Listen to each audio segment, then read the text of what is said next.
Hi guys, and welcome back to another episode of Prairie Parents Podcast. Fortunately, this is a more depressing one just because the Leafs pulled in our Leafs, and we're here to talk about it after a week of just sitting on it and having our ideas. Who wants to go first? Who wants to roast them first? Oh boy.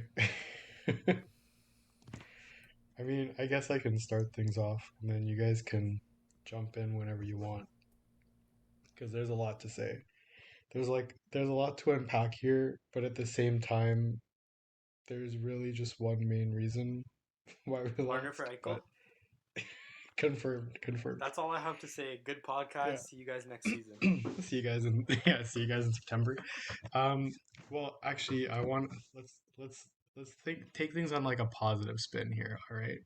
Because there were some positives. Wait, The what, bro? defense The was only solid. positive is Jack Campbell. That's it. No. There's a few. There's a Jack few. Don't Campbell worry. and William Nylander. The defense was solid. Okay, the top four was really good.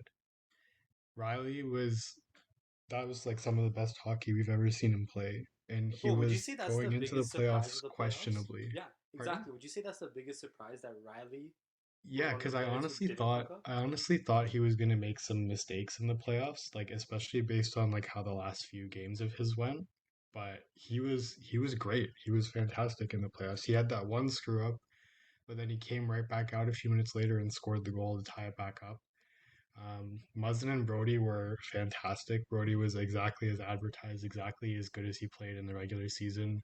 Hall wasn't incredible, but he was good enough. And with Muzzin, you know, that's kind of all you really need to be. And for how much we're paying him, that's absolutely fine.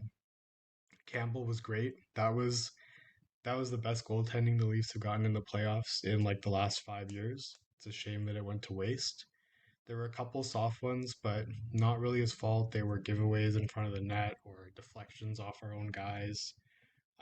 And he made a lot of really good saves that, you know, I think we're allowed to give him a couple soft ones. And then as you said, Nylander was great. That was the best hockey we've ever seen him play. He was pretty dominant, and I think he's probably the only forward that we can say was dominant in the entire series for us. So those are my positives. But again, um, the the old tough grit leadership guys were non-existent on the ice and non-existent off the ice because I thought what we brought them in for was to calm the team down, prevent the choking, make them show up on time. None of that happened. Sandine and Dermott, obviously some growing pains there. Overall, I think they had a good series, but some very costly mistakes that obviously cost us a game or two. And Marner and Matthews just have to be better. Like straight up have to be better. I Matthews may have maybe his wrist was bothering him or something. I don't know. There's no confirmation on that, but with the amount of shots he had, you'd think he'd be able to put one more in than he did. So maybe he was injured. But again, there's no evidence to that. That's just me wondering how he could have only scored one goal. But yeah, I have lots more to say, but anybody want to jump in? Uh, Yeah, like you hit the point. okay, You yeah, hit you the go point first. You go first, man. already. You go first. Yeah. Why? Like I'm pretty sure we're all gonna say the same thing, but like you talked about Mitch Marner, you talked about the Leafs top end forwards, those guys like shot the bed, um, and like it's not even just even strength, right? It's like the power play, man. Like Yeah. you look at other teams like Tampa and Colorado, and like they're just ripping it on the power play, and like you see the Like for Toronto. Tampa and Colorado, when you give them a power play, you're legitimately scared because you know they're gonna score. Bro, I was more scared that Montreal's gonna score a shorty than Toronto scoring a actual power play goal. For real. Like it's just so sad. But like when you have Matthews, Marner, like all these guys on the power play, and don't get me started on having Joe Thornton on the power play on the first unit instead of Willie Nylander. I think that was like that happened like during the first half of the series, and then Keefe smartened up and put him back on the first unit. But like Nadim said, like take the positives, right? Willie looked good. Campbell looked good. Our defense, for the most part, looked good. It was all the issues that we've had in the previous seasons became our strengths, and the previous strengths became our weaknesses. So it feels like a loop, but yeah, we'll see. Alright, fuck all that positivity, man. Like, I feel like I spent my whole life being a Leafs fan, being positive. Every single year, I'm like, yo, next year, just watch next year. I feel like I can't say that anymore. You know what I mean? Like, what am I gonna watch for next year? Like, I don't know. I feel like at this is the point where I don't care what happens with this team until they win a playoff round. You know what I mean? Like, they could trade players, and I feel like it'll be so hard for me to get excited. And of course, I'm saying that now, but then again, who knows? 2 months from now, Yeah, we're all free gonna be hyped agency. up in September. You just wait. But I get what Exactly, you're like training camp comes around. I'm sure, like the draft comes around. They draft some steal of a player or something in the second round. I don't know, but like right now, it's just like I'm so sick of hockey and like Leafs, and it's just so disappointing. You know, like we all put so much effort into this season. Like we started this podcast because like one, there's a pandemic, so why not? Two, because like I think we all felt the Leafs were different this year. Tell me you guys agree. Like that was part of the reason I feel like this podcast was started because they felt like they were gonna take the next step. You know what I mean? Yeah, it did. It really did feel 100%. different this year. Right? They made an Amazon series Even because Jason Spezza thought so. dude, there you go, Jason Spezza, who's like freaking Messiah or something in like Toronto. Like they even made an Amazon series. That's how much they had a good feeling it was gonna be a good season. You know what I mean? Like, and like they they they traded a first round pick as a rental, which okay, Nick Foligno busted, but I know hindsight's 2020. If he got Taylor Hall, we might have even won the playoff round just by getting Taylor Hall. But if Nick Foligno wasn't injured, I still think that's a good trade. But it's just like so much went into the season, so much was invested. Like I feel like last couple like I remember when I was in high school and middle school, I used to watch almost every Leafs game. But then in university, I was busy, so I watched maybe like 50-60% of the games. But this season, I think I watched like literally 90% of these games. Like I probably only missed like 5 games the whole season. And for what? For them to fuck up and choke again, and for Montreal to go in the second round and have a 3-0 series lead. Are they playing today? Montreal, Winnipeg? Yeah, Yeah, they are. Montreal can Yeah. eliminate the Jets today. Montreal probably will eliminate the Jets today. And like, oh my god. Imagine somehow Montreal pulls out a miracle and wins the Stanley Cup. Like, All right, calm your horses, everybody. no man, I'm not calming shit, bro. Have you guys ever seen the movie It's The Love Montreal. Guru? Have you guys seen the movie The No, Love but I Guru? mean, it's possible. You know what I mean? Like, here's the thing. Like, with Montreal, we lost Tavares in the first game. I'm not making excuses for the Leafs because we were still more than good enough to win that series, and we showed it in the next 3 games. We just completely shit the bed, and that's completely on us. And kudos to the Habs for taking advantage of our weakness. But we lose Tavares in game one, and then the Jets lose Shifley, and I think that was game one too, wasn't it? So, I mean, Montreal is making the best of their situation, but they're also getting a Montreal is lot doing of like some like very lucky black breaks magic here. voodoo or some shit. Mark Yeah, it's Bergevin like has we those can like beat any Canadian team as long as they lose one of their top 3 players in game one, you what are know? those So, dolls? Like they have those dolls where like if you like yeah, hurt Voodoo the the doll, doll. it voodoo hurts doll, the person. The Yeah, voodoo doll. I guarantee you, Mark Bergevin is sitting upstairs in his like he's up freaking there doing penthouse some suite voodoo with like magic for voodoo sure. dolls, like injuring all the players and Yeah, stuff. 100%, 100%. So, like, Wait, I have you don't know. guys seen the I don't movie The think, Love Guru? The Love Guru. yes. Yeah, yeah, great movie. I always thought that movie was a joke. This season changed my mind. Just go ahead and think. Have you seen I've that not. movie, The I've Love never Guru? watched it. I've never I've watched never it. watched I'm it. not even That's your explaining it. off-season I homework. haven't watched it. Bro, believe me, watch it. It's heavily related to the Leafs, and it has Mike Myers in it. It's funny.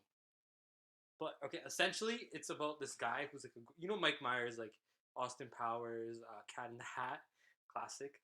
But Yeah. you know that actor, right? So he plays like a guru who's like raised in India, and he comes to America to become like a super spiritualistic guru. and one of his tasks is to go to the Toronto Maple Leafs and lift the curse. And this was made 16 years ago, and it's still relevant, man. Like, It's still so relevant. it's even more relevant. I thought it was a joke, but now I believe it. It's true. Maybe Yeah, we need to I'm look starting to into it. believe it. Let me speak in my I'm opinion. done. here Just Karn, quickly. you go. It's your turn. Yeah, I'll let tap me you speak in in. my. So we all know like how this ends. Like after Game 6, I'm like they lost. That's it. They're not gonna show up in Game 7. We all know that. Like I was pissed after Game 6. Like I was punching walls and stuff. I'm not gonna joke. I mean like I punched walls. I literally almost broke my sink. I was like, fuck this. I'm done, right? But yeah, think Mitch Marner, man. This guy's a Toronto boy. Like people think he doesn't care, but like I was listening to a podcast with Elijah Friedman. It's like he cares too much. Like like the way he plays, he put pressure on himself. And you're like I'm gonna bring this back because the contract negotiation, that's where everyone started hating. Everyone started fucking like just hating his guts just because of that. Like and you complain, you whine, you want this much money, you want Matthew's money, but if we let's look at Ovechkin and Backstrom. Does Backstrom want that much money as Ovechkin? No. He knows what he's worth, right? And he knows he want to be able to take on the pressure. But Martin is like, oh, I want that money, I want that pressure, and I'll probably perform under the pressure, which he hasn't, because he hasn't scored a fucking playoff goal in 18 fucking consecutive games, and that's not good enough for a fucking $10.893 million player, and you see him saying like, oh, like we don't like we're confident, we believe in one another. Fuck that and show it first. Fuck that. You guys believe in yourselves, then fucking show it first. And if you're not, then get the fuck out of here. Sincerely, get the fuck out of here. We don't need you. You know what pisses me off the most about the contract situation? You can call it. What? Like, other cities, Nathan McKinnon is taking discounts to win. Yo, Nathan, no, I'm gonna bring that. Nathan McKinnon did not take a discount. He got what he's worth. But like literally, he said on his next contract. But you We'll know have he's to- taking a discount on the next one. Like We'll have you know to- he's no, gonna take at 10 that, mil less on the next at one. that point, we'll have to wait and see. Okay, but I'm He just did- saying. he said He it- put out a quote saying he's gonna take less. Yeah, but he said it now. But what happened in the future? You never know what happened in the future. That's The fine. thing- the But thing would could Mitch change, right? Marner ever say that? No, he wouldn't. He's a bitch. That's my point. Who cares? I'ma what say happens? straight up, the bitch. Wait, no. That- We that's need the title. we need to differentiate this here because Marner is a good guy. Like he's a He good. is a cute- good guy. I'm you know not what I mean? gonna. He's a good You guy, know but who he was whines also a a good lot. guy? You know who was also a good guy? DeMar John DeRozan. Tortorella. DeMar DeRozan was a good guy in Toronto. Fans love DeMar DeRozan. Guess what? Being a good guy doesn't win the city doesn't championship. fucking that's- matter. I Like, agree with you. I agree with you. I'm saying like he's a good guy. He loves the city. He wants to be in the city. He wants He to win was with the city. born But here. I don't he- give a shit for born here. For doing I'm different. That doesn't matter. saying you got it right. He puts too much pressure on himself to the point where he's overthinking everything. He's trying to always make the perfect play. He's trying to Yeah, always be the like, hero. And because of that, he screws himself up and he lets the pressure get to him. Like you look at those puck over the glass penalties, he's Oh taken like my what God, 6 don't of them even in the last start on 5 that. years of My playoffs. Like God. if that's not proof that he gets overwhelmed and too nervous in the playoffs, then I don't know what is. Because I don't know if you look around the entire league, is there any other player that's taken that many puck over the glass penalties in the last 5 years of playoffs? Like I don't. Only first rounds too. Like Yo, I want everyone to answer this seriously with a yes or no. Because I'll answer first if you guys want. Go ahead. Like, I'll ask the question. Do you want Mitch Marner traded? Yes or no? I'm going to say no. I'm gonna say no. Everyone give me their answers. I'm gonna say no. Nadim, I'm gonna say no. I think you give him one more year. Tanegan. Yeah, you say no, but like it depends on what you get back.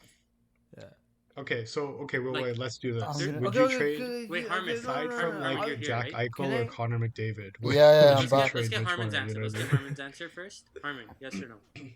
Which Mitch Marner? I'm gonna say no because I already told Jasker this. I'm like, there's nobody on the trade market except for a Jack Eichel right now, right? So you're not So gonna it's get exactly- a yeah. superstar caliber player back. So yeah, I'm gonna say no. So exactly, Nadim, you were saying like, go on. Sorry to cut you off. Go on what you were saying about. No, that's Jack okay. So yeah, here's my thoughts on a Marner trade. I would consider it, but there's only like 3 or 4 players that I would consider it for, and most of those players are likely not available or not coming to the Leafs. And I probably consider Eichel as one of those players that's not coming to the Leafs just because Buffalo, I don't think, would send their franchise player to the Leafs. That being said, they probably don't have an option as good as Marner for a trade anyway, so maybe there's something there, but I think the bottom line is that Marner is good, and you likely don't win a Mitch Marner trade. And we just talked about how much he cares and how much he wants to win here. So I think you give him the benefit of the doubt and you make it very clear that, like, this made it very clear that this is your weakness and this is what you have to be better at. And you give him the summer and the regular season next year to try and do it. The other side to it is, while it is hard to win a Marner trade, if you look at getting out from under his contract as part of the benefit of that trade, then maybe it becomes a little easier, because if you keep Marner, I feel like you're probably saying bye to one of Hyman or Riley, or at least some other part of the roster. I don't know how it's possible to keep all those people if the cap is flat.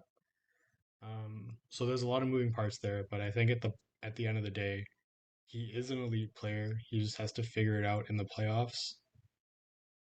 I'm not convinced he can, but I am convinced that he deserves another shot, and that if there is a way for him to do it, he'll figure it out. Nadim, but like yeah. he literally played in the OHL and won the CHL championship. So like I don't know why. Like I feel like he can do it. Like if he can win a CHL championship. But he also won that when he was a draft +1 year, right? That's true, but those So games, he was like I'm one not of the saying it's older, stronger comparable, guys in the league. but it's still a quote unquote playoff game. Like, he I still agree. played That's do or why I'm die saying, like, games. I believe that if he is able to do it, like, if that potential is in there, I believe that he'll find it and he'll figure it out. But at the Maybe they same should get him like time, a I haven't sports seen it psychologist yet, or something. so I can't say that it's possible. You know what I mean? Does that make sense?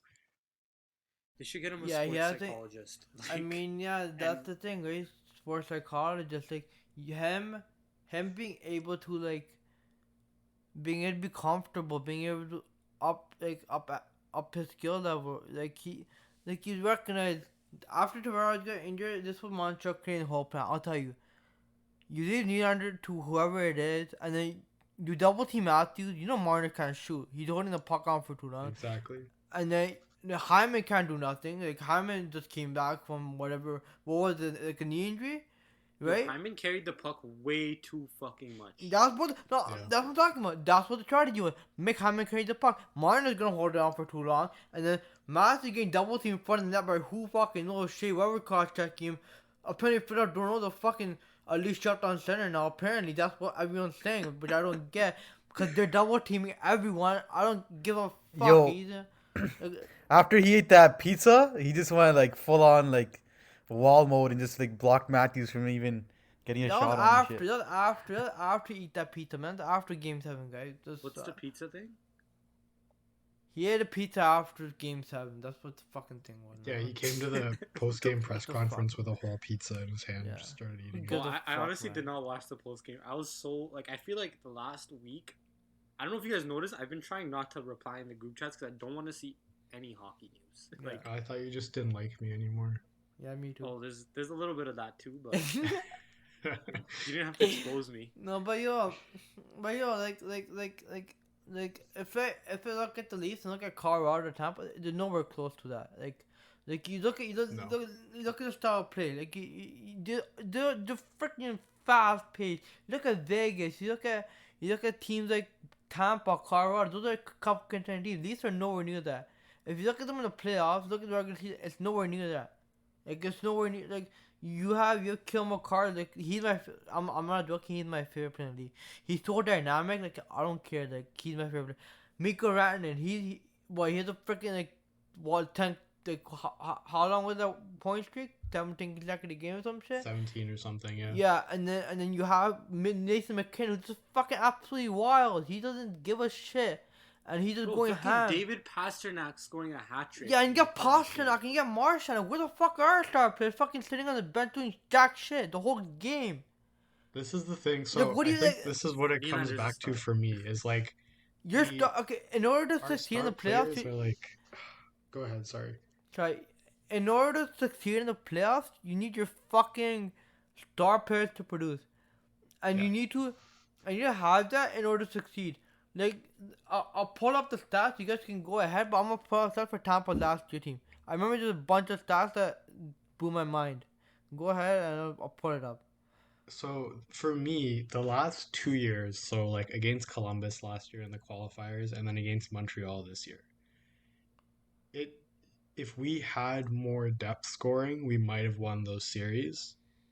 But at the same time, like our stars have taken so much money that we can't afford to give them good depth. We can afford to give them good enough depth, but not good depth that can really like change a series. You know what I mean? So Nadim, would you say the depth was if- good enough this year though?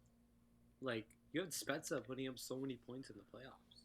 so this is where I'm at. I think the depth is good enough if the stars show up. Right? If you have a really deep team like Montreal, for example, they don't have superstars, but they're deep. If their top players don't show up, they can still win a series. But if our top players don't show up, the last 2 years have shown us that we're not winning that series. Okay, Even if our listen. depth players chip in a couple of goals here and there, they can't tip a series in our favor. They can't win a series for us.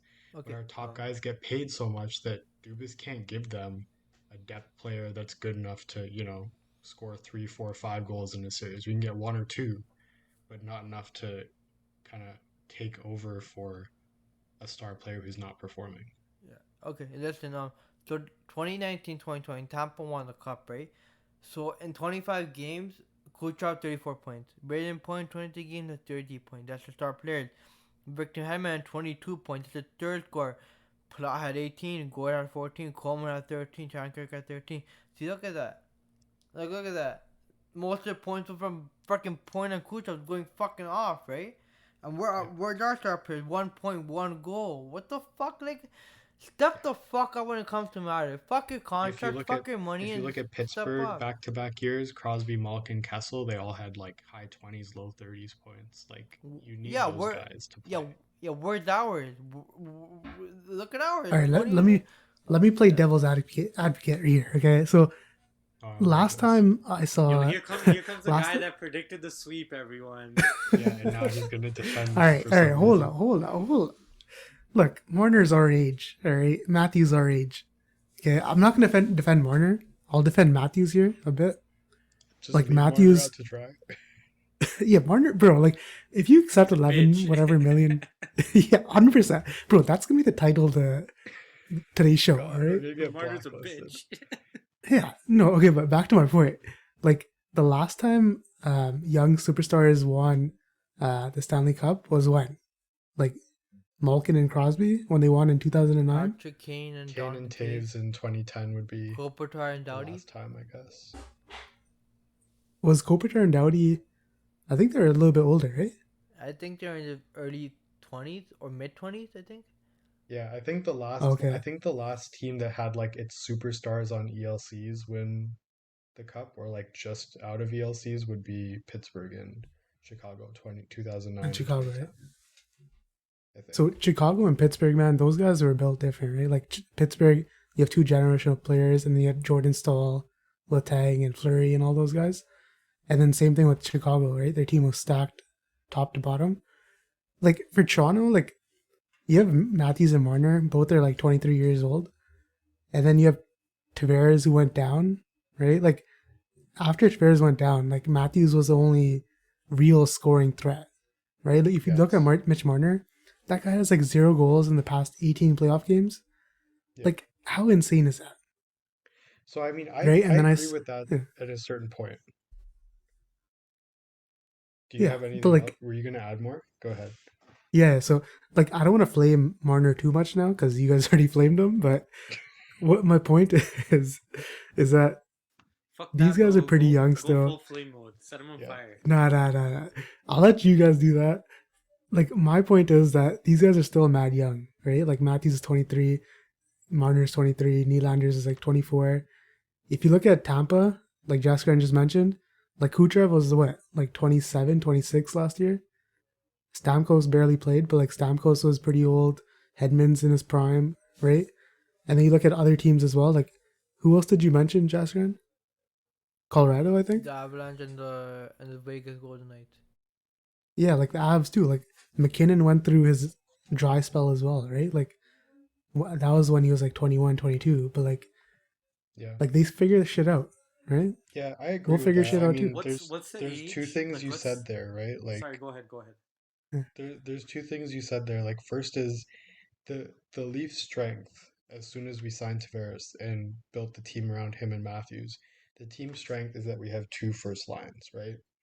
And Yeah, by taking Tavares out of the equation, you've effectively removed that, which is our greatest strength. And you let Montreal completely focus everything and all of their defensive strategies and players on just the Matthews line.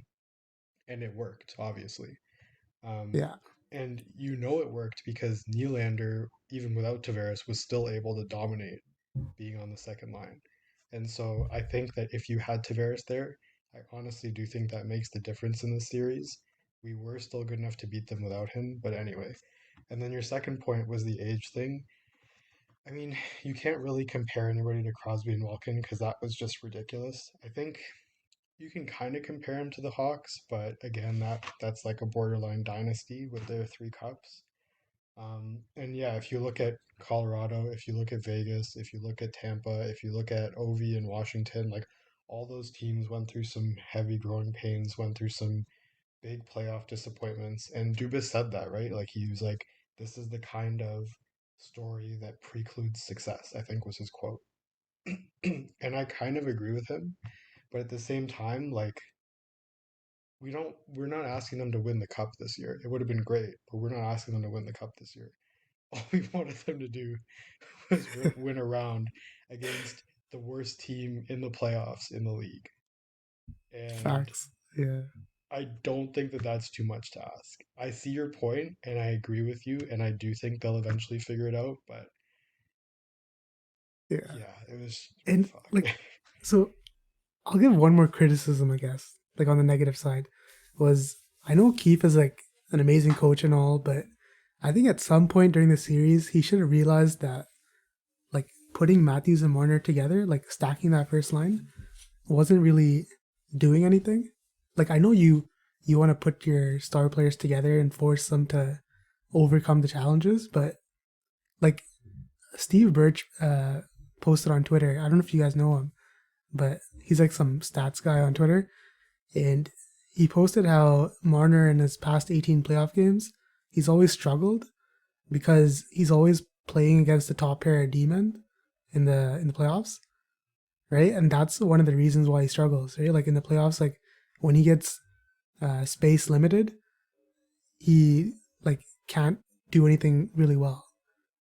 And I think if Keefe realized that during this playoff series and put him away from Mitch Marner, maybe he could have produced like Willie Nylander did too, right? You could have had maybe three good lines going.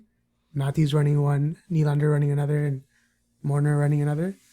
My issue with that It's all in though is hindsight that Tell now. me, I tell don't know me, if Marner can run his own line, tell and if he me. can, there's no shooting threat Yeah, on that's what I'm that talking line. about. Yeah, tell me when I get paid $10.893 million if you can't handle the Oh pressure of yeah, top 30 I man. 100% agree with you.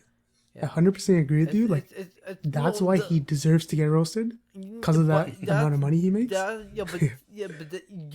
you really think if you made $8 million, we will roast him? No, cause that's real amount of money. But you asking for 10.893 with fucking jersey number, what? Who gives a fuck?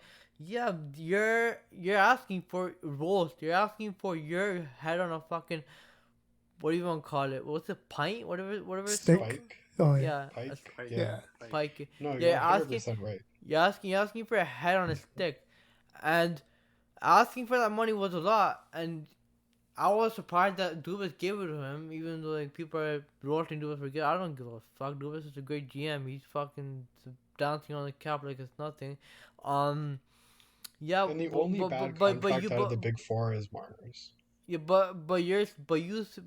Tanigan, you saying with Keith not recognizing that, he recognized that Marner can't shoot. He can't shoot. Let's be honest. He can't shoot. So what he did was he put him with the sniper. That's what you're supposed to do for a pure playmaker in Marner. And Nylander can shoot. Nylander has a slick shot. That's why he can run his own line. But Marner literally, I'm not saying that, but he can't run his own line. He had Tavares 1 year, but he did really well on that line. And I think without Tavares, it became a big issue that Yeah. you're not getting secondary. Kerfoot stepped up big time, but who gives a shit? You guys still lost it. Yeah. And you know what pisses me the fuck off? If we got Campbell's goaltending in any series, in any other series, but Washington 2017, Boston 2018, Boston 2020, and Columbus 2020, we would have won one of those playoff series. And We you win at fucking least one. wasted Yeah. Campbell's fucking great performance. 100%. He's better than 100%. Price. And you guys flunked it. You guys just, here you go. We don't want your fucking great goaltending performance. We're just fucking going on first round exit. We'll blow a 3-1 lead. And here you go, Guy Campbell. And that's just fucking pissing me off. Imagine if we had that goaltending from the beginning. And we wouldn't be in this fucking mess. And the team would be like acquiring. I'm not gonna say this, and it's a hot take. Acquiring Freddie Anderson in 2016 was the biggest mistake they ever made. That's a hot take, but I'm gonna say that straight up. Cause I if kind of see it. yeah, cause if they didn't acquire him, let's say if they didn't acquire him, who was the goalie heading into 2017? They had no goalie. They had Jonathan Bernier. Who cares? That way you build up the team. Let's say imagine they finished with one of the worst records. The rookie put up the point at the point, but we can't get a save. Our defense still sucks. What do you think happened?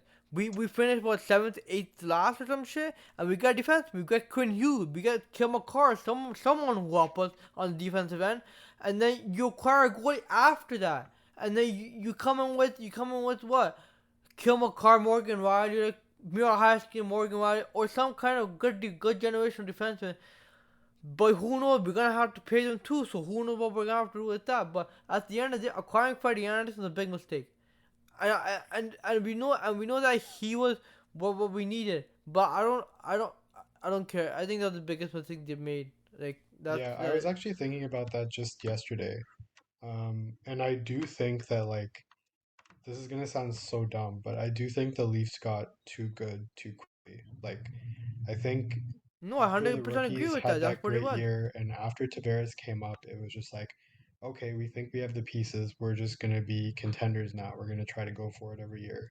And I think that we could have used another year or two collecting draft picks and, finishing in the bottom and not making the playoffs and just like building up the prospects and stuff like that. That being said, we're still good enough to win today and we have the resources to win today. But anyway, do you guys want to get into like thoughts on how we change the team or fix the team in the off season since we let's only get have some like a little Harman's bit of thoughts. time left? Yeah, Let's get some Harmon, give us Harman's your thoughts. thoughts. Oh Yes, yeah, and, you tell us first.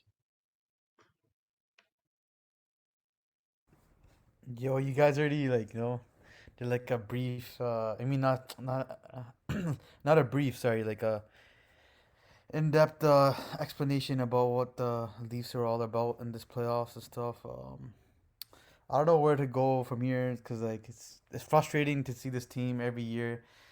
They're good at one thing, the to let us down every year by by going out of the playoffs in the first round exit.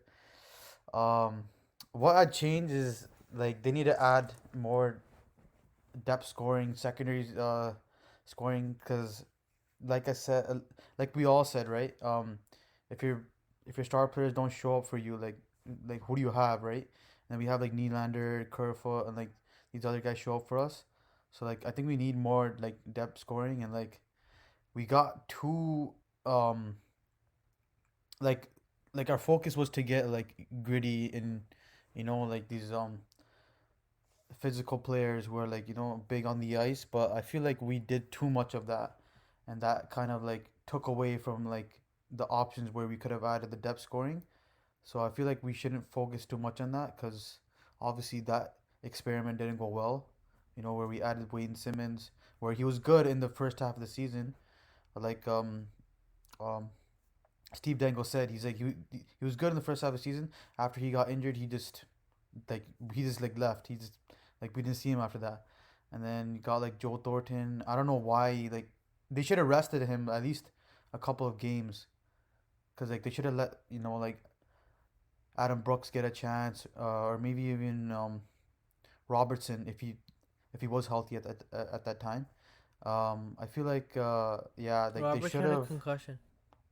That's Yeah, why that's what I I said. did. If he was healthy at the time, so I didn't know that, but yeah, but now I know. Um, yeah, that's what they need to fix on. Is just secondary scoring and the power play. I've been saying this. I've been preaching this since the end of the season, and when like when they weren't producing like the power play wasn't even good at all, right? And that costed them like big time, like in the playoffs especially. Like I'm not saying get every like goal score a goal in every power play you can, but like it should be like those are big chances and big moments where like you can change the state of the game. And obviously like they didn't like do anything, right? As you can see when we watch the games.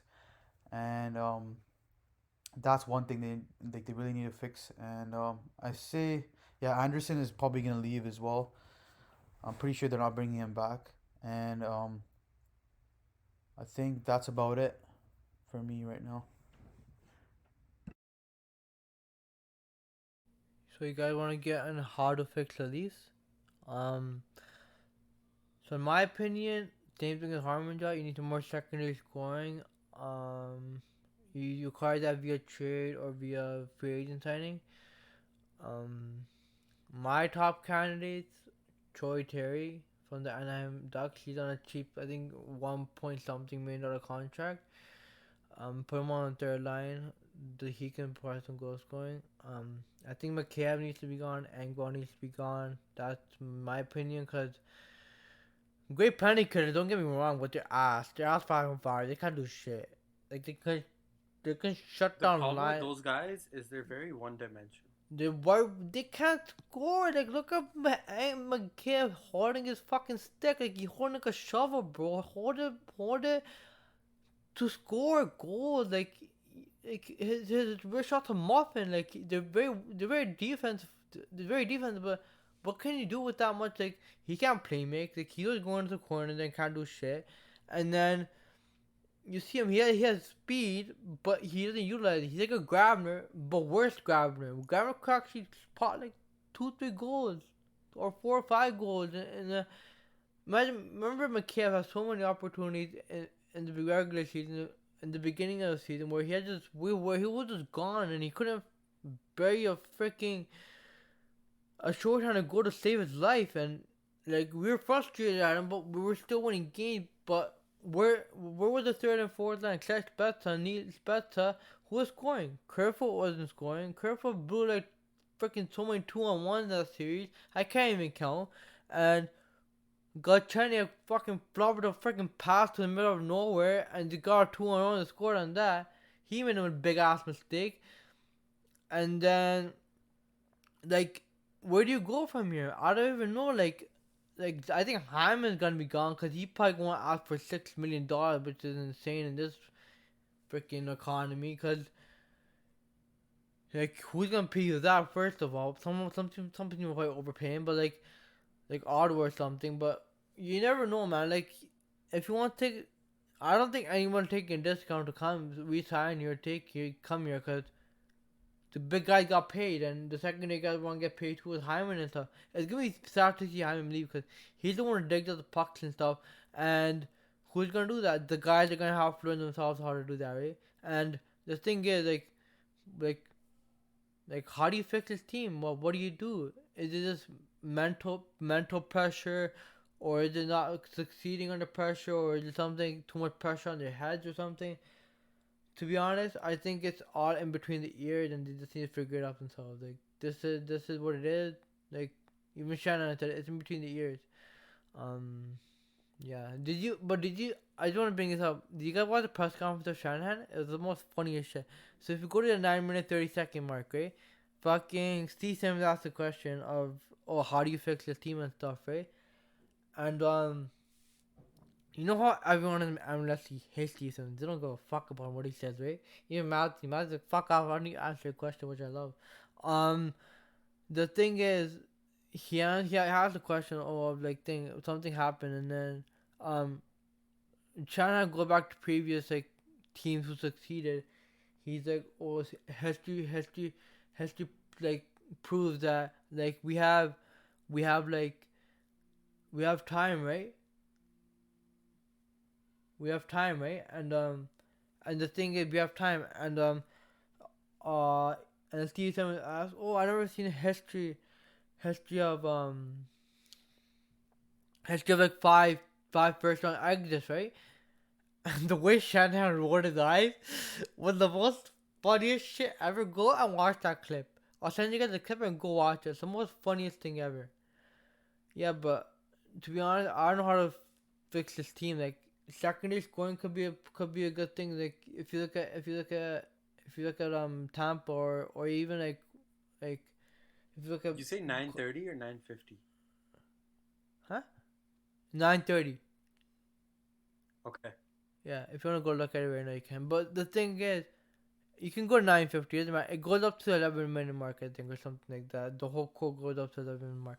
But the thing is, like you provide secondary scoring. Like with Tampa, you have Coleman, who can score, but he's not like an elite goal scorer. You have Gord, who's really good, and he came out of nowhere.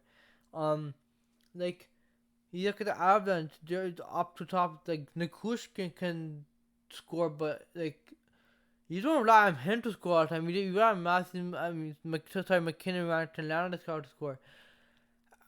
And it's unbelievable. Like, why can't you guys just succeed? Like, why can't they score? Like, why can't like the killer instinct? What do you guys think the killer instinct means? Like, I want to get you guys on that. Like, the killer instinct. Yo, I just saw him roll his eyes. It's so funny. Fuck Steve Yeah. Simmons. Yeah, fuck Ethan. We all hate him on this podcast, so fuck him. Yeah, but going back to what do you guys think about the killer instinct that kept on getting repeated over and over again? What do you guys think that is, and what do you guys think like they need to do to improve that? The mental in between the ears, or is it something you need to carve on the outside? I think it's just mental, man. I think they're in their heads.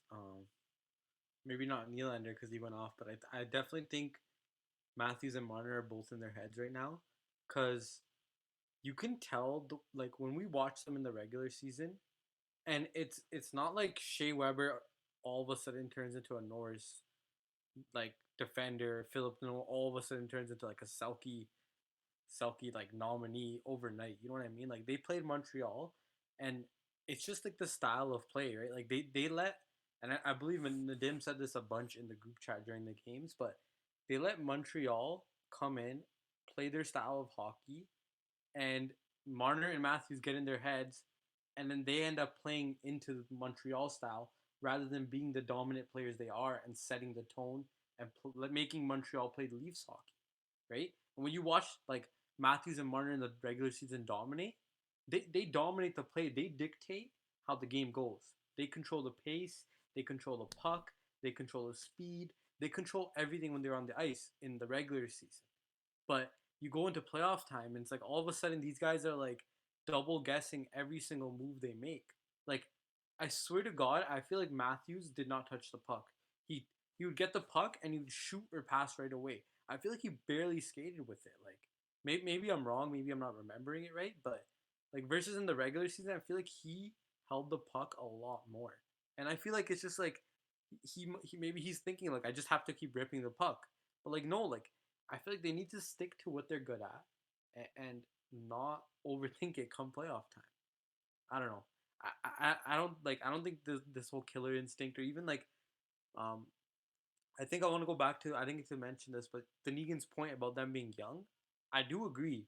I like they're 23 years old. Like uh Harmon and Jaskar, I think you guys are one year younger than us. Like Matthews and Marner is the same age as me, Nadim, and Denegan. Like I, even if I was a star athlete, I don't think I'm in the mental space to lead an NHL team to like victory. You know what I mean? Like I don't know.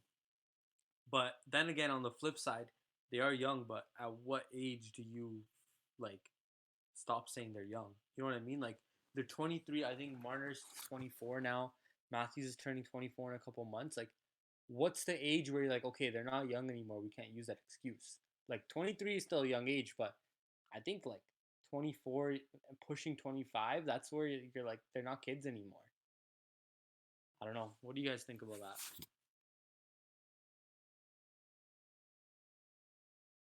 So yeah, for me, like I'm gonna take it a little different approach than what Jaskran said and Harmon said about depth scoring. Like I look at the playoffs, man, and like we had some decent depth scoring, right? Like you can consider Nylander because he's like the supposedly fourth best player on our forward group. He's part of the depth scoring, right? Willie, Kerfoot, Spezza, Galchenyuk, they all produced, right? Like if I go through the list right now of the playoff stats, Matthews is fourth and Marner's is sixth, right? If you look at Tampa, Colorado, and Boston, their top three players are their top three scorers by far, right? Like, I don't think any like depth scoring, like any improvements in depth scoring is going to help us until like we figure out whatever's going on with the core, right? And that's why like what Duba said and like what Balra just mentioned, like at this point, like it's just kind of a waiting game, you know? And that's why I think you give them 1 year or 2 years to like figure this shit out and then go from there, right? Like, and one thing I just noticed, like cool thing is like Colorado, Tampa, and Boston have Braden Point, Rantanen, and Pasternak, who are all kind of the same age, and they're the youngest on the line, on their lines, right? But if you look at our team, those guys are the star players on our line. So like you got to give them time to figure shit out. Obviously, it's mad disappointing that they're out in the first round, but yeah. So for me, like I don't change much, right? I think you bring back a similar type of group. Maybe you add one or two players different. Like maybe you add Foligno back, bring back Hyman. But yeah, I don't think you change much. Oh, I have a one thing I question. do think you change though is Yeah, go ahead. Malhotra. Like I want Boudreaux as assistant coach running the power play. Dude, that would actually be sick. I would love Boudreaux To be here. honest, I don't think. But I have a question. I have a question for Yeah, everybody. I don't think Mahomes is going anywhere. To be honest with you, I don't think he's going. Yeah, They already I think said it comes they've down for already Malhotra. I think it comes down to like how much control Keefe took on the power play near the end there, and how much the rumors about Marner are true. Because if they are, then it's not really his fault. Oh, yo, you guys. If I can play this clip, I don't know if you guys can be able to hear it. I sent the clip on to you guys, but if I can play it, I don't know if I can play it, but let me play it off my phone here real quick. It's from Major Doy. He used to be player development for the new. Oh, Nadeem, go ahead. Ask your question first. Don't play it. Okay, this might be a bit of a discussion, but my question is, if we lose in the first round again next year, does Dubas stay? No, man. Do a stage, man. I don't understand that. Yeah. To be honest, I don't understand the hate to do with sketch. First, like he goes out and he does his own stuff. He gets skilled players, and you guys don't like that, I right? knew this would set you guys off. This is why I Right? asked it. Right? This Right? is my. No, I no, agree no, with no. you. I agree with you. I No, agree right, with right? you. And then He does and then he everything something that people want. and then he does something different, and you guys fucking still hate it. Yeah, I agree. Just- No, I just- agree. It's head scratching. Just tell you fucking hate Dubas. This is okay. Just So tell this us. is my opinion. This is my opinion on it. This is my opinion on it. Dubas is unquestionably a good GM. He's One of great the at best finding GMs in the value. league. He's great at getting around the cap. He's great at being creative to make deals. But if Dubas believes in this core to the point where he refuses to trade one of them, then he's essentially attaching his job to them. And if they continue to not perform, then that starts to become his fault for not making the moves that need to be made to make changes. And if he's not going to trade the stars, and that's the only thing that there is left to do to change, then you have to at some point either make him move one of them or get rid of him and put somebody in that will do it. You know what? Because if he's standing Nadim, by them, then what he's telling us is this can work, and I'm going to find cheap depth guys that can make a difference in the series and put this team over the hump, and I'm going to figure out how to make these guys get themselves over the hump. Nadim, So I'll tell you one thing. that's what I think. Nadim, I'll tell you one thing. Yeah. Hockey, man, do not like William Nylander. I'm And not saying bring in a hockey man. No. MLSC Wolf Forest, Ben and China, they're being a hockey man, like Jim Rutherford. And the thing is, like, Jim Rutherford is the GOAT, though. no, I don't care the hockey man. I don't give a fuck. The thing is, they're gonna trade Nylander. They're not gonna trade Martin. They're not gonna trade Matthews. They're gonna trade fucking Nylander. And Nylander only one produced. And he showed it. His body check and everything correct. But yet, the hockey man is gonna come in and trade William Nylander. Because you know why? He's not Canadian. He's a weak Swedish guy. Which kind of sets up what Matt Sundin was. Do you remember Tanagan? Where the rumor was he's weak. He doesn't give a shit. Remember those rumors, Tanagan? Remember those? I think you remember those. Yep. Right? Yeah. So, those days, back in this, the same thing with Matt Sundin. He's weak. He doesn't know what he's doing. He's Swedish. He's this, he's that. It's the same thing with William Nylander.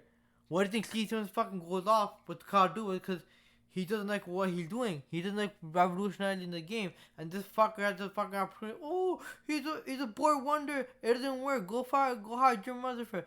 First of all, you don't know shit. So go fuck yourself. We could get a Joe Sakic, or we could get a Stevie Y, or we could get a Julian Brisebois. But I see your point. But Kyle Dubas is that. You just gotta give him time. Look, I agree. It's 3 years. Like Dubas. I think he's one of the best GMs in the league, and I think he's only getting better. I'm just putting it out there for conversation. Yeah, no, it's been 3 years since Dubas got hired. 3 fucking years. Bergeron's been hired for how many years? 8, 9 years? Look at Shovel Day off. How long has he been hired for? You tell me. Bergevin has a few series wins though. 10 years? Out of how long? How long has he been GM for? How long has he been GM for? Yeah, he has a couple But as much series as we wins. love, yeah, like we all love Dubas, but you know for a fact that next year there's gonna be a lot more pressure on this team, especially if they're healthy and they don't make it past round one.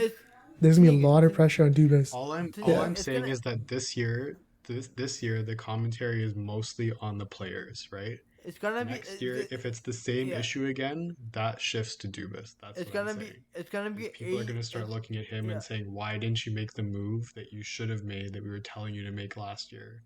And I think at that point he will make the trade. Yeah, that's the media. Let's be honest. That's the media putting pressure on one of the youngest GM in the league. Let's be honest here. That's what it is. Just the media being. Like, I agree, but I don't think that I don't think it's meritless. I think Dubas is a good GM. I think he's a great GM. Why did? There tell me comes this. a point. Tell me this. Why didn't the Colorado Avalanche fire Joe Sakic for not trading Matt Duchene? Tell me that. When he wanted to come here, why did they fire him? It's the exact same reason why Dubas is still the GM of the Leafs. It's called patience, right? Duchene. Yeah, but Duchene. Remember the whole saga where Duchene was unhappy. We kept rumors it took over him and a over year, again. but right? it was obvious that he was going to be traded eventually. He was just waiting that's for the thing, right? time. Why wasn't Sakic fired during that time where the place was all toxic, and there wasn't one way to get out of it? They had one of the worst seasons in history,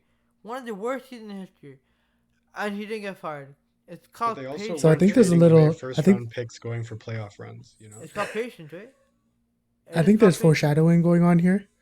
We're gonna trade Marner like Sakic traded Duchene.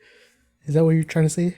Nah, I don't. Jaskran? Yeah, we're gonna get a return and a top Not 4 even pick. that. Not even that, man. No. I don't like Marner. Listen. Whoever knows me for a long time, like when the 2015 draft came, I was following Mitch Marner from junior to now, and he's been on my favorite team. Like before the draft, I remember my brother wanting Dylan Strome because he plays Connor McDavid and everything. Right? If we didn't win the draft, lottery, which was a rare case, but Edmonton wanted one with Connor McDavid.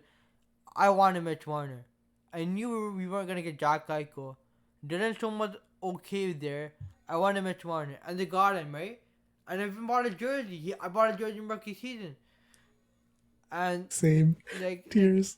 not tiered. And this is how you paid it with fucking $10.893 million drain. I'm gonna keep bringing up the contract because it's the main reason why the Leafs fans don't like him at this point. It's because of contract negotiation. Yo, once you get stressed out so much, because the rumors kept coming over and over and over again, and the thing is how long were the rumors there for? The whole summer, and at that point we just tuned out because what happened with Nylander? Same thing, we tuned out. Fucking Darren Jagger, fucking stupid ass, kept on being like, oh, he wants this much, he wants this much. You're getting fucking bad information from his dad or the agent straight up, and that stressed out the whole summer. When you got stressed out, like I was stressed out. When you get stressed out too, and when he signed, beginning of second year training camp, he signed. Okay, everything's gone. But that contract details came out. Everyone on Twitter was just fucking off. Why did he give him his contract? Like this is a mistake, and it seems like a mistake right now. But it is what it is. You can't take the contract back. You can't restructure a contract like you can the NFL. But that's the thing, right? And let's just say this. This is gonna be the most meaningless 82 game season. Matthew could break the Solani record, if you want to fucking call it. Not even Solani record. The fucking Gretzky record for goals. I don't know who's gonna break that, but if someone miraculously Matthew does, we're not gonna give a shit. It doesn't matter. It doesn't fucking matter anymore. You perform in the playoffs, that's what matters the most. It's gonna be the most meaningless 82 game season I've ever seen in my life. I agree. I think that's the one thing that everybody's taking away from this is like we don't care about the regular season anymore. Just make the playoffs and then we'll start paying attention and then we'll start caring. Like nobody wants to give the energy to this team anymore for 82 games just to be let down again. We all know we're gonna watch the regular season game. Let's be honest. We're gonna watch all of them. But I'm just saying, I'm not gonna you know what I mean? I'm not gonna have the same importance on it. I'm not gonna pay as much attention to it. I'm not gonna be as invested in it. Yeah, me too. But yeah, because as this regular season just proved it, right? Like we looked so good, right? And then they paid us like this. It doesn't matter at all. How many? What's your opinion? All you have to do is make the playoffs, and after that, it just doesn't matter. Sorry, guys. I know I'm talking over you guys a lot, but no, you're good. It just like pisses me off that this happened, and we can't like what are we fans supposed to do about this, right? Like what are we supposed to do about this? Like you tell me that like as fans, we're gonna still watch because we're hardcore fans. The casual fans can't tune out to the playoffs. Well, our hardcore fans, we record a podcast. We can't tune them out. Yeah. Personally, I know. And me saying I'm gonna be less invested is still like I'm gonna check the score of every game. I'm still gonna watch part of every game. Yeah, but I'm just gonna try not to be as invested and put as much importance. Emotional effort, right? I'm emotionally affected by this team. To be honest with you, I was a sobbing mess from when Game 6 happened, because I knew they're gonna lose Game 7. Game 7 was one of the worst games ever. And Game 7 was maybe their worst game of the season. Yeah. And I was a sobbing mess in the most important game of the season. I was a sobbing mess. Even at Carmen, I was a sobbing mess from Saturday night to let's say Friday night this week, like last week. I was a sobbing mess. I couldn't fucking. I was depressed. I fucking couldn't do shit. I'm emotionally affected by this team.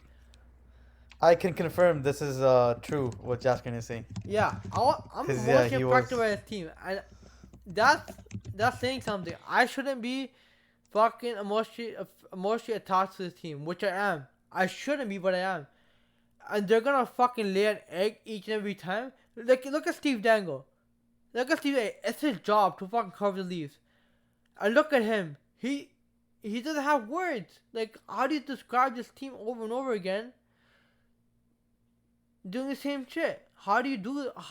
I don't understand how he does those videos. To be honest with you, I feel I bad for praise him him. because I like praise him. he can't tune them out. You know what I mean? Like He he has can't to tune 'em watch out. them. He has to pay attention. He has to analyze it. Yeah. And I honestly feel bad for him in times like this. Yeah. Go ahead. There's one thing, yo. One thing, Jashkan. You were talking about Morgan Riley, how he's playing bad, right? I He had a think- very good series. He had a Yeah, very good I series. think- You I can't think- even. but, You yeah, can't even. You have. I think he's looking at trading him too. I don't think like, He had a very good series, he and he had a very good series, but I think he's looking at trading him. and everything went down. Everything went downhill after Game 4. Like Game 4, they had their best game, and then they just literally just tuned out. They literally stopped trying after Game 4. Like it literally looked like they were sleepwalking on the ice. Yeah. They weren't trying. They had no effort, and I don't know, man. It just happens. Like, I don't get why it happens. Like, yeah, you guys are talking about like the curse and stuff. Like, I feel like it's real, man. You guys, like this is. do you guys want to know the story from the curse? If you guys want a brief description of it, you guys want a brief description of it, or should I just continue on with what I was talking about before about the? Did you find the Rachel Dory thing? Yeah, I did. Yeah, play that. I want to hear it. If I can play it, let me see this shit. If it works, if you guys can hear it. Hold on. I can't. I gave my word that I wouldn't. I'll confirm what Jonas said.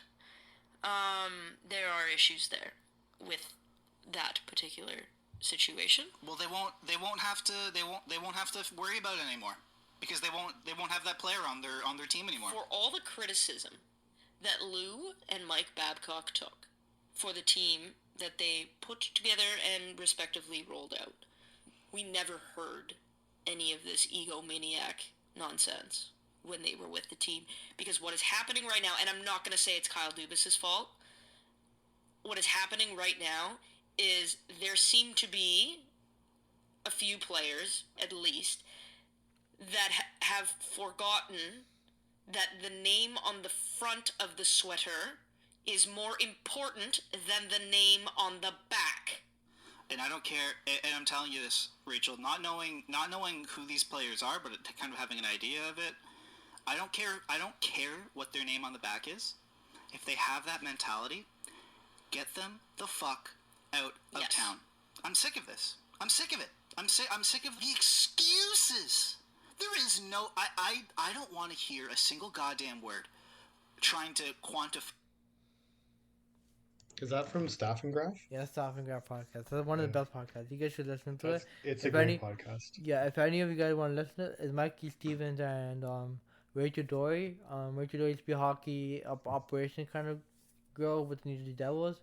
She's a great listen. So what do you guys think of that quote? Because that I really mean, stuck out to me, guys.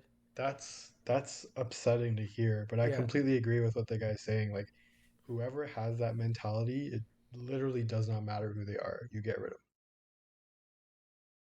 You get rid of them. Even Yeah, if they're one even- of the star guys, you get Yeah. out from under their cap hit, and you can do a lot of stuff with that money. Even You if it's just get rid of Matthews, them. like, There's no place for that. yeah, even if it's Matthews, like you're gonna Yeah, have to get. I legitimately don't care. Yeah, me neither. I don't care. Like if that happened, then like it is what it is. You can't. The name on the front of the sweater is more important than the name on the back of the sweater. I don't give a fuck if you're Mitch Marner, if Austin Matthews, or Connor McDavid, Sidney Crosby, or Alex Ovechkin. I don't give a fuck. The name on the front of the sweater is more important than the name on the back of the sweater, right? Always. Yeah, always. Get your thoughts on that, Sneaker, and how many thoughts? Like Mitch Marner, man, like when he plays, when I watch him in the regular season, he follows that quote like to the heart. Right? He puts his body on the line, he does everything, like PKs, like he cares about the front of the sweater more than the back, right? But then like when it comes to playoffs, and like this could be because of the contract situation, but if it seems like he doesn't care as much, I guess. Care as much, or like we talked about it, right? Like the too much pressure stuff. But it's kind of hard to tell which players like don't care about the front of the sweater and which ones do. Like if I had to ask you guys right now, which players on the team like don't care about the front of the sweater? Who would you guys say are those players? I Yeah, mean, so I about don't want to that, yeah, speculate when we yeah, don't me really too. have any information. Yeah, I don't wanna put any names out there that don't belong there. You know what I mean? Because we're speculating that could be. Because truthfully, there is nobody that outwardly reflects that that's the case. Yeah. You know what I mean? Only one player Yeah. only one player comes to mind, but we already know who that is. But that's the thing, right? But Yeah. yeah, I think it just comes down to Yo, can you give me obviously if these guys. a clue who that is, Jaskin? I'm not gonna say names. We already know who that is. I'm not saying I think names. obviously if these guys who are like journalists and podcasters and stuff, if they know who they are, then obviously Dubas and the coaching staff know who they are. Yeah. And at that point, it's on them to either set the players straight right away and let them know that like that doesn't happen, or just ship them right out of town if you don't think I that they're gonna know. change. Yeah, I know. Elliot Friedman, like he says, Keith is the guy who sticks up for his players, but in the locker room, he's a strict guy too. And Yeah, and I that's think that's good. Like I think that's the Keefe is a thing. good coach. Obviously, he's not perfect and he's still new to the NHL, and we've seen like some small growing pains here and there, but he is a good coach, and I And think we can people, win with him. yeah, and people think fire Keith. What do you guys think about that? I just want to get your thoughts on that. It's only been No, a year and a half. absolutely I not. never even a year and a half, but Yeah, absolutely not. I gotta get it. Nope, You that need should you not need Yeah, to happen. give him no, at no. least like 3 or 4 years behind the bench before you like- think about firing him. Like look at like a Paul Maurice guy, like a Paul Maurice. He's been behind the bench for 9 years, right? And Yeah, that's Yeah, you like because you gotta have to give him a keep. chance. and that's where and Yeah. that's where things like go ahead Sneakin, go ahead. I'll put my point after. Go ahead. Oh, like what I was gonna say was like in the regular season, we thought Keefe was like should be a runner for the Jack Jack Adams Adams? Trophy, right? Yeah, he Yeah. was like Yeah, a like god. nothing's really changed. Yeah, it's just the core has to show up for him, you know. Yeah. Yeah. But I'm gonna say this like Kyle Dubas and Sheldon Keefe are like top of the top, and the only thing holding those two back are the why the core. players? Yeah, I keep sorry. They just didn't show up. That's what it was. They Yeah, didn't yeah. show up when it And really that's mattered. Yeah. and that's where the whole management team, Shanahan included, MLSC included, the ownership, who MLSC, the board, and the players, the GM, the two ADMs, and all these players, or the whole management team, the director of player development, everything. They've gotta plug their ears and ignore everything coming from the outside. That's the only thing. Handle the media pressure all you want, handle everything, but just ignore everything that's coming from the outside. Because if something comes from the outside, and it boggles your mind, you're gonna make a tough decision. And the thing with Dubas and Cole, like everything that's involved with Dubas and stuff, they don't make irrational decisions, and that's a life lesson, right? You don't make a rational decision when you're pissed or when you're disappointed. You do not do that, because when you do that, you make mistakes, right? If I'm going back to the Saka Duchesne trade, you're disappointed in a player. You're doing everything you can for the player, but he just want to stay. He's disappointed, and Saka get disappointed, but you don't make that rational decision just trading for pennies on a dollar, right?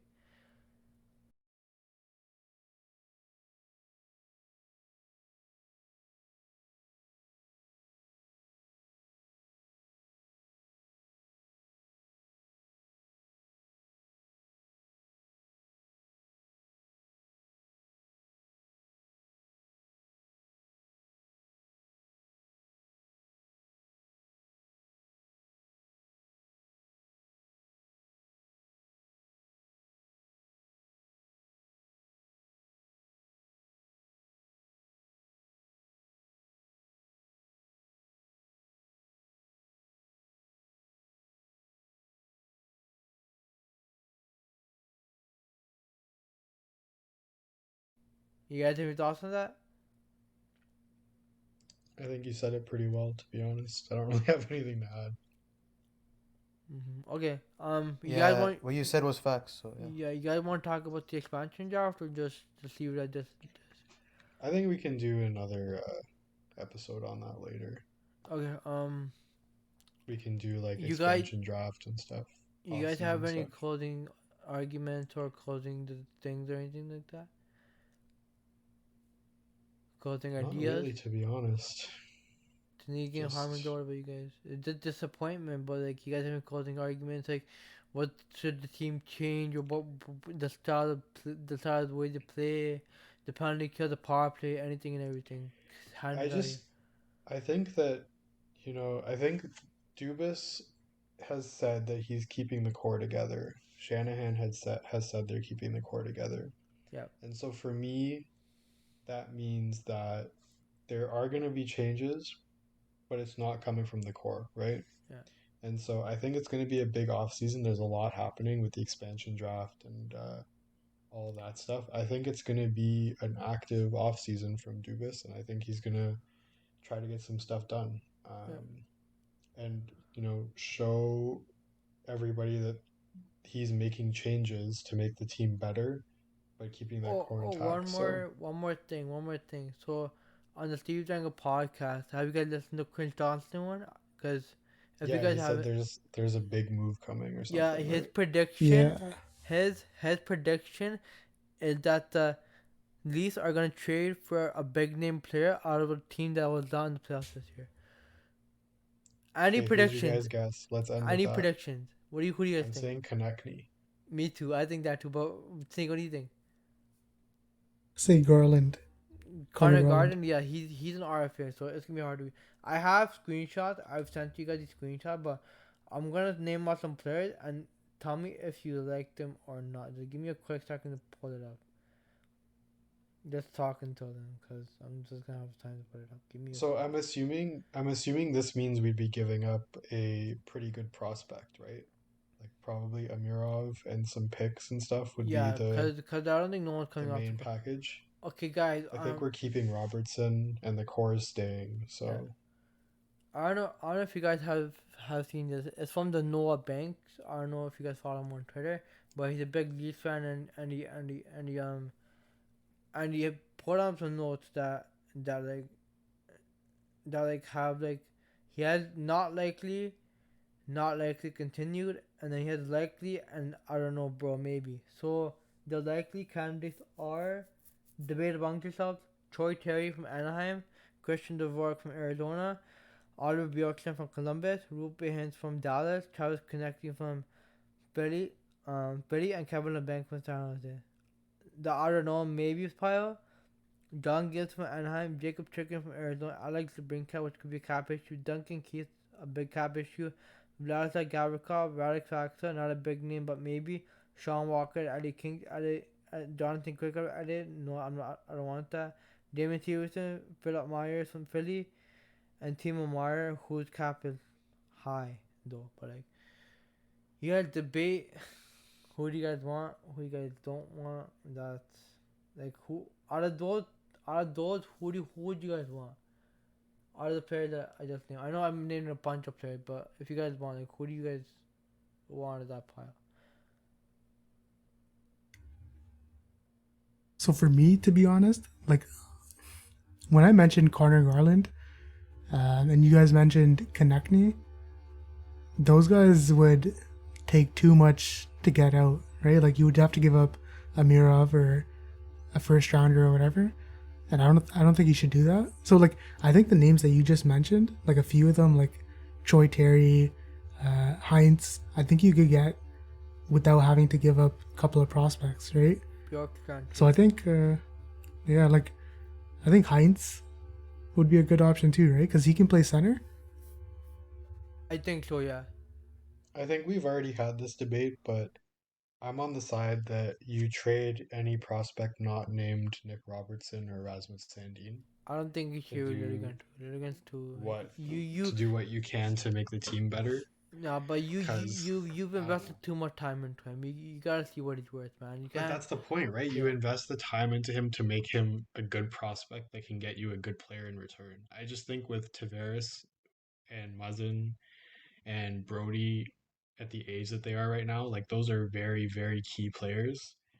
And Lilligren is going to be good, but he's not going to be a difference maker for at least another few years. So that's just kind of where I'm at on that. I think you trade anybody not named Dick Robertson or Rasmus Sandin. And I think that Amirov or Lilligren or even like Kerfoot or Dermott, like any of those guys, I think with some picks added could be enough to fetch a bigger name like Garland or Konechny. And we know that Dubas is not afraid to get creative, so I think it's possible. It's going to be tough with the cap, but I don't know. I'm excited to see what he does. Yeah, you see guys like yes, you tell them that, but like we were saying before, it's gonna be hard for us to get excited for whatever comes next, right? Exactly, yeah. Right, it's gonna be hard for us. Like even though to make a big move, like if the car required to kill, we're still gonna be whatever. Like Yeah, I mean, we'll be excited, and we'll be happy to add the player to the team, obviously. yeah, but it's gonna be harder. Aside from watching and seeing how they're playing in the season, and just seeing how they're doing, it's not like we're gonna get all excited about like, okay, this guy's the difference maker, because as we said, it comes down to the core four guys, and it just matters what they do in the playoffs at this point. Yep. Okay, you guys have any closing thoughts, Tanigan and Hamza? Yeah, I guess not really related to like the play on the ice, but we all got mad, for a couple of weeks after the Leafs lost. It's only Ballers been a got week. pissed. It's only Jasper been got pissed. It's only been a week, by the way. Well, Man, it feels like it's been a month, It, bro. it feels like it's been Feels like like it's 3-4 been 3 months now. months. I swear to God. Yeah, That's been torture. but yeah, but like we'll be back. Right, we'll be back. We'll be back. There's with no the way podcast. we Don't the stop podcast watching this ended- team. the Oh yeah, podcast ended. next April when the playoffs start, we'll be back. Oh, 100%. Yeah, I'd like to add, a couple of key words here. I'm saying like the Leafs. I don't know. They just need to, obviously we know who didn't show up. It's just those players that didn't show up. They need to show up in the playoffs. Like yeah, we're gonna be obviously we're saying that we're not gonna watch the regular season, but we all know we're gonna watch the regular season. We're still gonna get hyped, when Matthews scores and he does his celly and stuff. But like we need to they need to not focus on thinking about what do you call it, when Marner has a puck, he needs to not think about making the perfect pass, making the perfect play. He needs to just pass the puck and make a good pass. Obviously, just just don't throw the puck in the ice and give it to some random guy. Make some random play like how Galchenyuk did. But I'm just saying they need to he needs to work on that. Maybe if you get Marner's shot going, he works on this off season, he works on his shot. Maybe he could be lethal, and that could be another tool that he could use in the regular season and in the playoffs. So I feel like this is their big off season where they need to go and reevaluate everything, what went wrong, and they need to fix those issues now and come back stronger next season. With time, everything will heal. So that's what they need to do, and they need to focus on winning, and they need to show up in the playoffs, and that's it. Wow, great quote there, Harmon. Time will heal everything, and that's what we need at this time. Nadeem, Taniga, you guys have any closing thought arguments, or is that it for us today? I'm good. I think that's a good way to end it. Yeah. Taniga, what about you? You have any closing thoughts? We've already waited for 20 plus years. What's another more year, Yeah, right? we can make it. Yep, that's facts. So that's it from us. Subscribe to wherever you listen to us. We're on Spotify, Apple Podcasts, Google Podcasts, Google Chrome. You can find us on Twitter at Praise Parents Podcast. You can find us on Instagram at Praise Parents Podcast. And that's it. We'll see you guys really soon when I guess the draft and the expansion draft are. See you guys later. Bye.